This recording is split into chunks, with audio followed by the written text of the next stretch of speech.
आप सभी को हमारे YouTube चैनल बायोलॉजी क्लिक में वेलकम है। और आज हम आपको काफ़ी ज़बरदस्त टॉपिक पढ़ाने वाले हैं जिसका नाम है ल्यूसेंट जी के ऑब्जेक्टिव।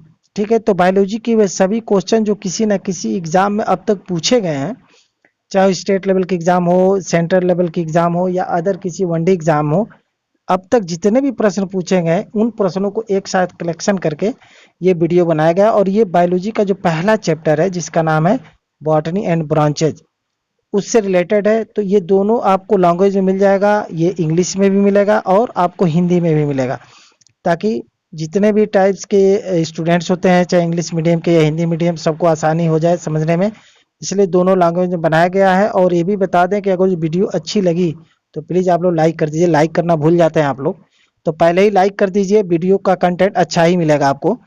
और दूसरी बात यह है कि अगर जो आप नए चैनल पे हैं तो प्लीज़ हमारे चैनल को सब्सक्राइब कर लीजिए। तो पहला जो प्रश्न देखते हैं, पहला प्रश्न दिया है कि scientist who is known as father of botany, यानी वनस्पति विज्ञान के पिता कहे जाने वाले वैज्ञानिक हैं। चार ऑप्शन दिया है, एरिस्टोटल, डार्विन, थियोफ्रेस्टस और लिनियस। तो जो वनस्पति विज्ञान के पिता या फादर ऑफ बॉटनी कहे जाने वाले वैज्ञानिक का नाम है, उनका नाम है थियोफ्रेस्टस। ऑप्शन हो जाएगा इसका सी। अच्छा, इनको थियोफ्रेस्टस को फादर ऑफ बॉटनी क्यों कहते हैं, थोड़ा ये जान लें। तो इन्होंने 370 बीसी से 285 बीसी के बीच में इन्होंने एक पुस्तक लिखी जिसका नाम था हिस्टोरिया प्लांटेरम। ठीक है, हिस्टोरिया प्लांटेरम में इन्होंने क्या किया कि 500 टाइप्स के प्लांट्स को लिया, 500 प्रकार के प्लांट्स को लिया, और उसके जो जनरल फीचर हैं, उसके रिप्रोडक्शन है, एक्सटर्नल फीचर है, और भी मार्फोलॉजिकल जो स्ट्रक्चर है, उसके हैबिटेट्स हैं, उसके बारे में इन्होंने क्या किया, बहुत डिटेल एनालिसिस करके एक पुस्तक लिखा हिस्टोरिया प्लांटेरम। और उसमें इन्होंने क्या किया, कलेक्शन करके उसको समाहित किया।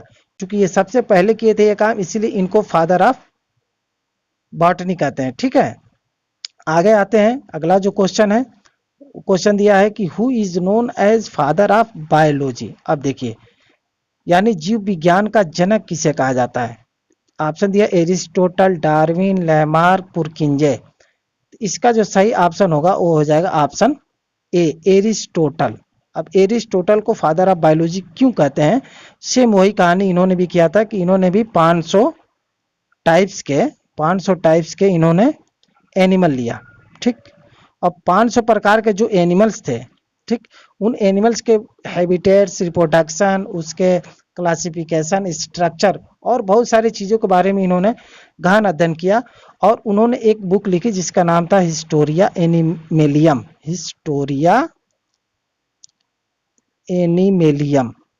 ठीक है, हिस्टोरिया एनिमेलियम में उन्होंने इसको एक साथ कलेक्शन किया। चूंकि ये काम सबसे पहले किए थे, कब किए थे, तो 384 से 322 बीसी के आसपास ही इन्होंने किया था, इसलिए इनको फादर ऑफ बायोलॉजी कहा जाता है। एक और बात बता दें कि फादर ऑफ जूलॉजी भी हम एरिस्टोटल को ही कहते हैं। अगला जो क्वेश्चन है 3 नंबर दिया है कि the term biology was first coined by, यानी जीव विज्ञान शब्द सर्वप्रथम किसके द्वारा गढ़ा गया था। Aristotle, Darwin, Lamarck and Treviranus. तो इसका जो सही ऑप्शन होगा वो हो जाएगा option D, Lamarck and Treviranus. सारे क्वेश्चन इंपॉर्टेंट है, इसलिए सभी क्वेश्चन को ध्यान से पढ़िए। ठीक है, ये किसी न किसी एग्जाम में अब तक पूछे गए। 4 नंबर दिया है कि who is known as father of zoology, प्राणी विज्ञान के पिता के रूप में किसे जाना जाता है। अभी हम आपको बताए हैं कि एरिस्टोटल को जो है जूलॉजी का पिता कहा जाता है। एरिस्टोटल को बायोलॉजी का भी पिता, यानी father of biology and father of zoology कौन होंगे, तो एरिस्टोटल होंगे। अन्य विकल्प देखने की जरूरत नहीं है। सीधे आते हैं 5 नंबर पे। और 5वां जो प्रश्न दिया है कि who is known as father of medicine, काफी इंपॉर्टेंट क्वेश्चन है। यहाँ पे दिया Aristotle, Theophrastus, Hippocrates, Edward Jenner. इसका सही ऑप्शन हो जाएगा ऑप्शन सी, हिप्पोक्रेट्स को जो है हम चिकित्सा के पिता के रूप में या फादर ऑफ मेडिसिन कहते हैं। अब 6 नंबर प्रश्न देखते हैं। तो 6 नंबर दिया है कि the term biology is derived from the language, यानी जीव विज्ञान शब्द किस भाषा से लिया गया है। फ्रेंच से लिया गया है कि लैटिन से कि पुर्तगाली से कि ग्रीक से? इसका जो सही ऑप्शन होगा वो हो जाएगा ऑप्शन डी, ग्रीक से। ठीक है, छठा का आंसर क्या हो जाएगा? डी, ग्रीक शब्द से जीव विज्ञान शब्द लिया गया था। 7 नंबर प्रश्न देखते हैं, दिया है कि the book Historia Plantarum is written by, पहले ही बताया गया है कि हिस्टोरिया प्लांटेरम पुस्तक किसके द्वारा लिखी गई? ये लिखी गई थी थियोफ्रेस्टस के द्वारा। ठीक, पहले क्वेश्चन को ही यहाँ पे देखिए तोड़ के फिर क्वेश्चन बनाया है, ऑप्शन हो जाएगा इसका बी। अब 8 नंबर के दिया है कि botany is also known as, botany को यानी वनस्पति विज्ञान को इस नाम से भी जाना जाता है, यानी बॉटनी को और क्या कहते हैं? Phytology, phycology, pedology, plantophyta. तो इसका जो सही ऑप्शन होगा 8 का वो हो जाएगा ऑप्शन ए, फाइटोलॉजी। फाइटोलॉजी, वनस्पति विज्ञान को फाइटोलॉजी भी कहा जाता है।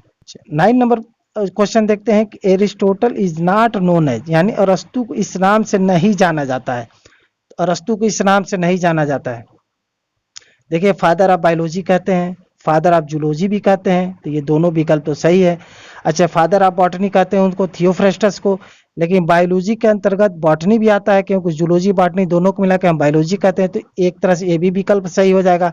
यानी ये तीनों तो मैच कर रहा है। नहीं जाना जाता है तो दिया है सी, यानी founder of embryology, founder of embryology यानी भ्रूण विज्ञान के जो फाउंडर हैं उनके रूप में इनको नहीं जाना जाता। अच्छा, कौन है भ्रूण विज्ञान के फाउंडर?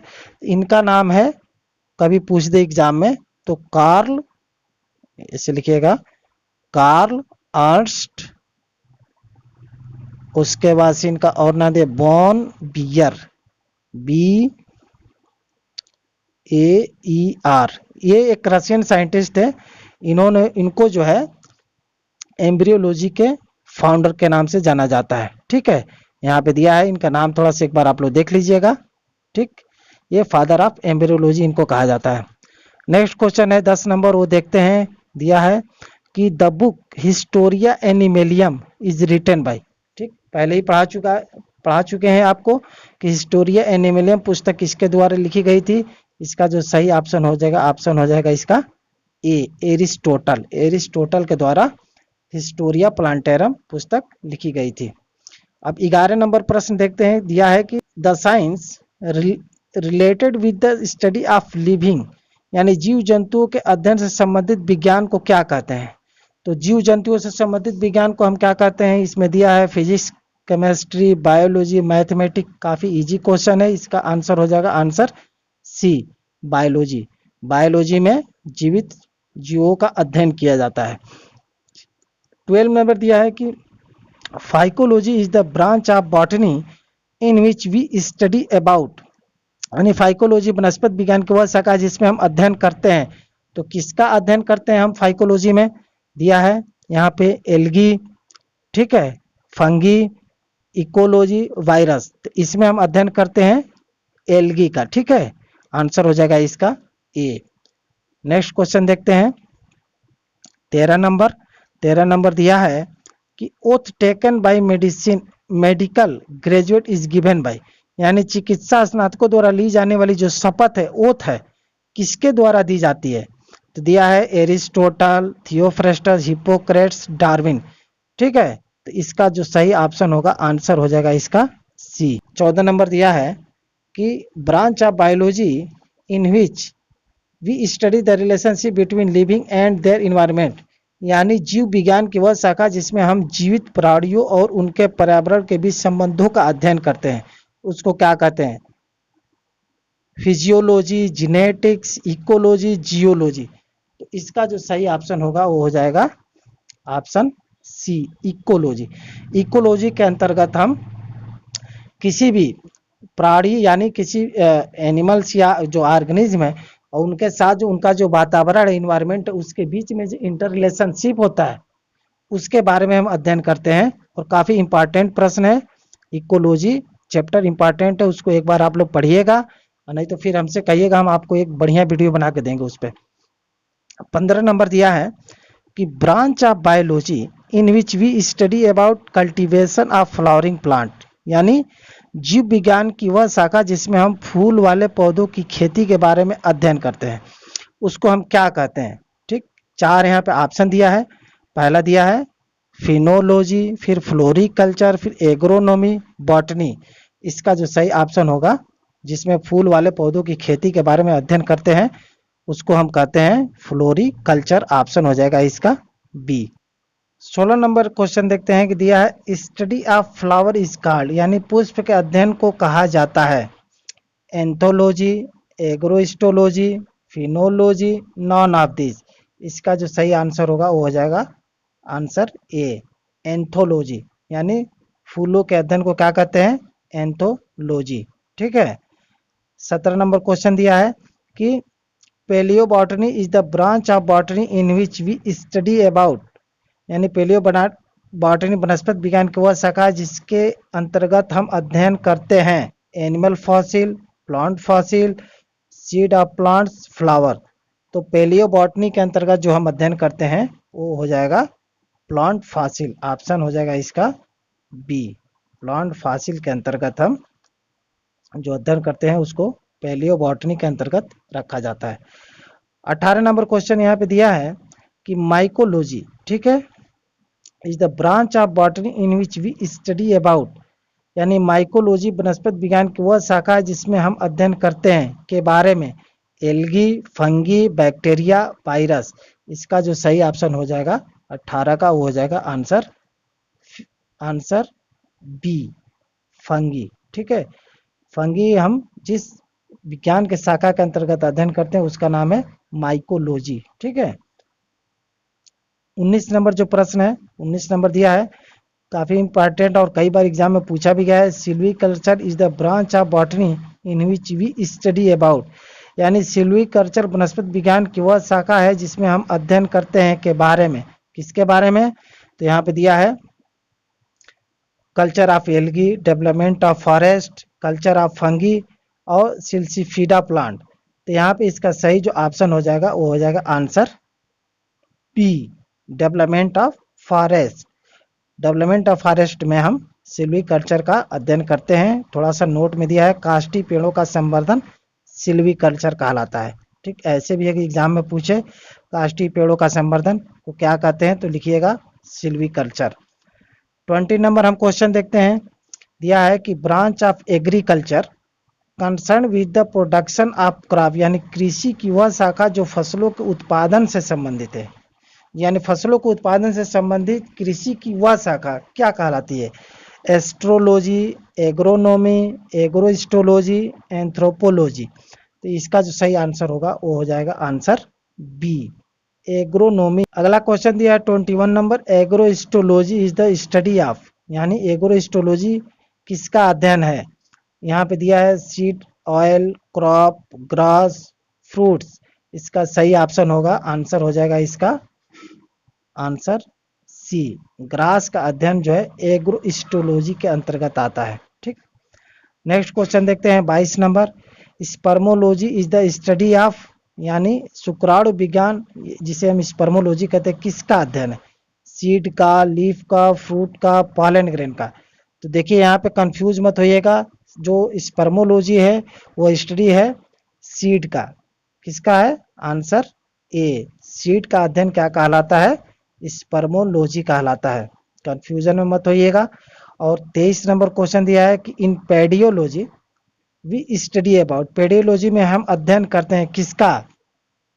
दिया है डिजीज का, पॉल्यूशन का, सॉइल का, या नॉन ऑफ दीज का। ठीक है, नॉन ऑफ दीज का। तो यहाँ पे इसका सही ऑप्शन होगा वो हो जाएगा आंसर सी, यानी हम पेडोलॉजी में किसका अध्ययन करते हैं? तो सॉइल का अध्ययन हम पेडियोलॉजी या पेडोलॉजी में करते हैं। 24 नंबर क्वेश्चन है, दिया है कि distribution of plant on the various part of earth, पृथ्वी के विभिन्न भागों पर पौधों का जो वितरण है, डिस्ट्रीब्यूशन, उसको हम क्या कहते हैं? ठीक है, यहाँ पे 4 ऑप्शन है, बायोजियोग्राफी, जू जियोग्राफी, फाइटोजियोग्राफी और जियोग्राफी।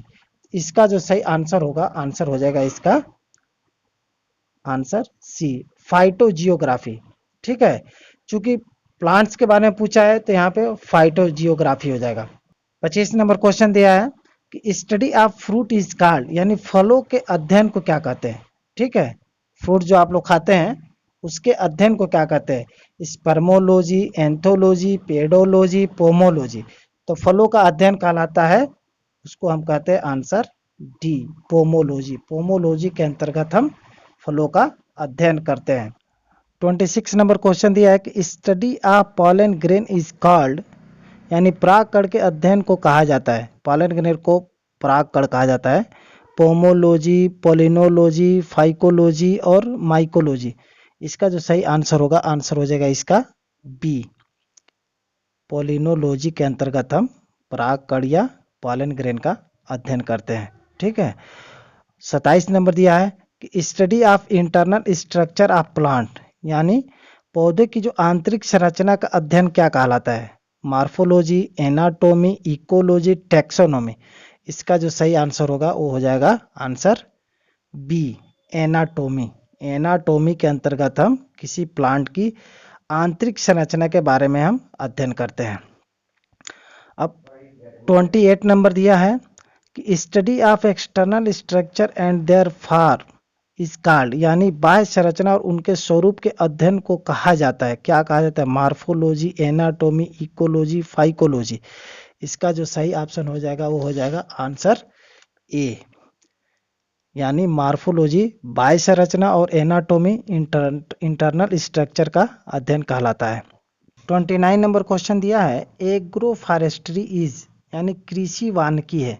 ठीक है, अब देखिए नाम से ही समझ, कृषि और वानिकी दोनों एक साथ दिया है।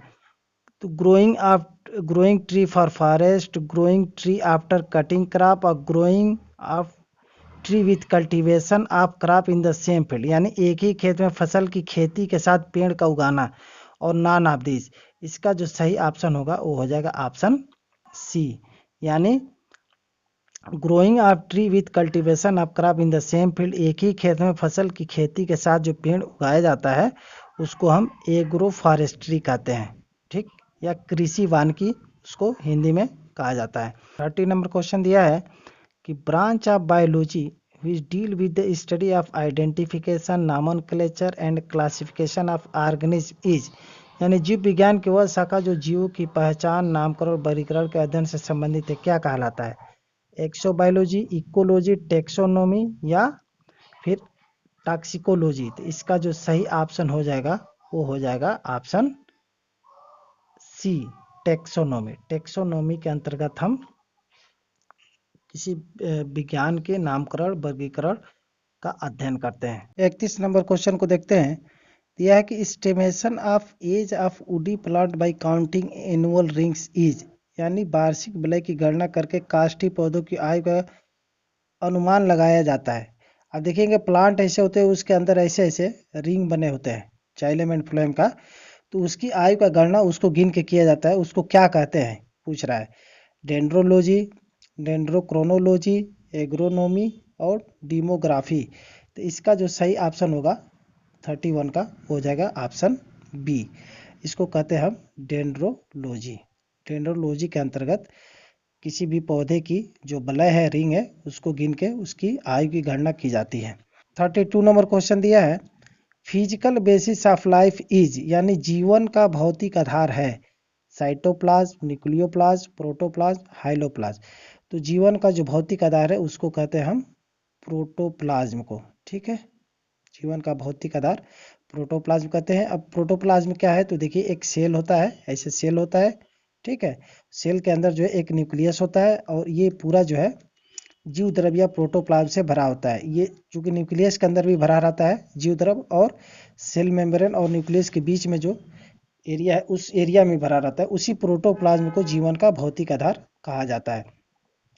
32 नंबर क्वेश्चन देखते हैं। यहाँ पे दिया है कि study of process of ageing, यानी उम्र बढ़ने की प्रक्रिया का अध्ययन।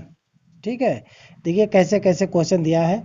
तो अब जो है इसको हम कहते हैं, पहले दिया है गायनेकोलॉजी, जीरोंटोलॉजी, ओंटोजेनी और नॉन ऑफ दिस। इसका जो सही ऑप्शन होगा 33 का वो हो जाएगा ऑप्शन बी, जीरेंटोलॉजी जो है उम्र बढ़ने के अध्ययन को कहते हैं। 34 नंबर क्वेश्चन दिया है, cultivation of ornamental and shrub plant यानी सजावटी एवं झाड़ीदार पौधों की खेती क्या कहते हैं? एग्रोनोमी, आर्बोरिकल्चर, ठीक है, ओलेरी कल्चर और सिल्वी कल्चर। ठीक, इसका जो सही ऑप्शन होगा 34 का हो जाएगा ऑप्शन सी। ठीक है, ये देखिए थोड़ा ऊपर नीचे हो गया है। ठीक है, तो आर्बोरिकल्चर क्या कहलाता है? सजावटी श्रब या प्लांट या जो ऑर्नामेंटल प्लांट है उसकी खेती को कहते हैं। 35 नंबर क्वेश्चन दिया है कि branch of biology which deal with study of heredity and variation यानी जीव विज्ञान की वह शाखा जो आनुवंशिकता यानी हेरिडिटी और विविधता वेरिएशन का अध्ययन करता है उसको क्या कहते हैं? ठीक है, तो इसको कहते हैं, दिया है हिस्टोलॉजी, साइटोलॉजी, जेनेटिक्स, इवोल्यूशन। ये हो जाएगा इसका सही विकल्प जेनेटिक्स। जेनेटिक्स को जो है हम हेरिडिटी एंड इवोल्यूशन या वेरिएशन का हेरिडिटी एंड वेरिएशन का अध्ययन जेनेटिक्स कहलाता है। और ये 36 नंबर दिया है कि study of growing plant without soil in water containing nutrients is. काफ़ी बढ़िया क्वेश्चन है। पोषक तत्वयुक्त जल में मिट्टी के बिना पौधे उगाने का जो अध्ययन किया जाता है। देखिए जो जल होते हैं उसमें न्यूट्रिएंट्स मिले होते हैं लेकिन उसमें जो है कोई मिट्टी नहीं होता है, उसमें पौधे को उगाया जाता है। पूछ रहा है उसको क्या कहते हैं? ठीक है, दिया है कि हाइड्रोनोटोनिक और हाइड्रोपोनिक, हाइपोटोनिक, नॉन यानी नॉन ऑफ दीज। इसका जो सही विकल्प होगा वो हो जाएगा ऑप्शन बी, हाइड्रोपोनिक। ठीक है, हाइड्रोपोनिक को जो है विदाउट सॉइल के उगाया जाता है किसी जल में। 37 नंबर दिया है कि microscopic organism which passively float on the surface of water is called. ठीक है, सूक्ष्म जीव जो निष्क्रिय रूप से पानी की सतह पर तैरता है उसे क्या कहा जाता है? ऐसे सूक्ष्म जीव जो फ्री स्टाइल में पानी की सतह पर तैरता है उसको क्या कहते हैं? दिया है ऑप्शन फाइटोप्लैंक्टॉन्स, जू प्लैंक्टॉन्स, दोनों यानी A and B both, none of this. तो जो पानी की सतह पर तैरता है जीव, उस जीव विज्ञान को, उस जीव को हम कहते हैं जू प्लैंक्टन और फाइटोप्लैंक्टन दोनों कहते हैं। ठीक है, ऑप्शन हो जाएगा इसका सी। ठीक, यानी तो उसको जू प्लैंक्टन कहेंगे और प्लांट्स है तो उसको फाइटोप्लैंक्टन कह देंगे। तो ये जीव पूछा है, ना तो एनिमल पूछा है ना तो प्लांट पूछा है, इसलिए हम इसको दोनों इसको ठीक करेंगे। 38 नंबर क्वेश्चन देखते हैं। दिया है कि study of effect of light on various biological life process यानी विभिन्न जो जैविक जीवन क्रियाएं हैं, बायोलॉजिकल लाइफ प्रोसेस, उसके ऊपर दिया है प्रक्रियाओं पर प्रकाश के प्रभाव का अध्ययन क्या कहलाता है? फोटोलॉजी, फोटोबायोलॉजी, फोटोमेट्री और नॉन ऑफ दिस। इसका जो सही ऑप्शन होगा वो हो जाएगा ऑप्शन बी, फोटोबायोलॉजी। फोटोबायोलॉजी के अंतर्गत जो बायोलॉजिकल लाइफ प्रोसेस है उस पर लाइट का इफेक्ट का अध्ययन किया जाता है। ठीक, और 39 नंबर क्वेश्चन है कि in exobiology we study about यानी एक्सोबायोलॉजी में हम अध्ययन करते हैं किसका? External structure of living beings, life present on the earth, life present in the other layer of earth atmosphere और life found in space and other satellite. इसका जो सही ऑप्शन होगा 39 का वो हो जाएगा ऑप्शन डी, यानी life found in space and other satellite. और 40 नंबर क्वेश्चन दिया है कि बॉटनी शब्द की उत्पत्ति किस भाषा के शब्द से हुई है? फ्रेंच, लैटिन, पुर्तगाली और ग्रीक। इसका जो सही ऑप्शन हो जाएगा वो आ जाए ऑप्शन डी, ग्रीक। ग्रीक भाषा से बॉटनी शब्द की उत्पत्ति हुई है। इसके बारे में थोड़ा सा हम देख लेते हैं। दिया है कि बॉटनी शब्द की उत्पत्ति ग्रीक भाषा का शब्द बोटेनास यानी बोटेनास से हुई है जिसका अर्थ है घास। तो इस तरह से आपको 40 क्वेश्चन का ये एक कंप्लीट वीडियो मिला। और अगर जो वीडियो पसंद आई हो तो प्लीज़ हमारे चैनल को सब्सक्राइब कर लीजिए और लाइक कर दीजिए। Thank you.